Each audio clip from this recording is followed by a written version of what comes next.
What's up guys, let's keep that momentum, and now we're gonna step into the next process that I like to do when I'm editing a video called resizing and keyframing. I'm sure you've seen it online, content that pops in and out, the zoom in, the zoom out, keyframes that give the effect that the camera is zooming in, but actually we're applying that in editing. So I'm gonna teach you how to do those trendy little cut back and forths right now. So as we completed in our last lesson, we have our trimmed up video here. And now what we wanna start doing is adding those engaging movements to keep people entertained. So one way that I like to bring people in and stop that scroll is by having an initial movement right off the rip. So you'll see this little icon that looks like a diamond with a plus sign at the top left. And we're gonna click that. And then we go to our beginning of our clip and we'll just pinch.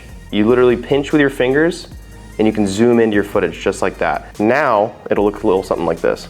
If you're an entrepreneur running your own, and what we might do is adjust it, just do some different little tweaks here and there. I think I wanted to have a bit more of a drastic movement. If you're an entrepreneur running your own business or work anything in sales, then you know how important it is to brand yourself, set yourself apart from the crowd, and stand out. But what?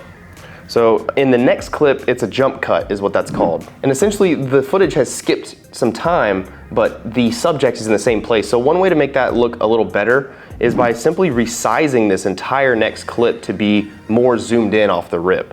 So when we go into it, we see this is what it looks like now. Crowd and stand out. But what I've seen time and time again is either individual. So similarly to the last lesson, we're gonna go through our entire clip and just find any moment where we wanna resize it or do some kind of a keyframing to accentuate on certain points. So I'm gonna go through and do that now. So at this moment in my edit is my main point for the entire video. So I'm going to keyframe and make it zoom in to accentuate that, hey, this part is important. So add a keyframe there. So right when I start saying my main point, I'll add a keyframe and then zoom in. So it looks a little something like this. Social media is planting the seed. You are literally branding yourself, and I don't even have that big of an account yet, but I've had. So another way that we can use resizing is for comedic effects, right? So at this point in the footage, I say, I don't even have that big of an account yet. So I think when I say yet, I want it to just cut in really quick to make it engaging and funny. So I zoom into my footage so I can just get an easier snag on that. And let's see what this looks like. Big of an account yet? You know what to do. Drop a follow for more.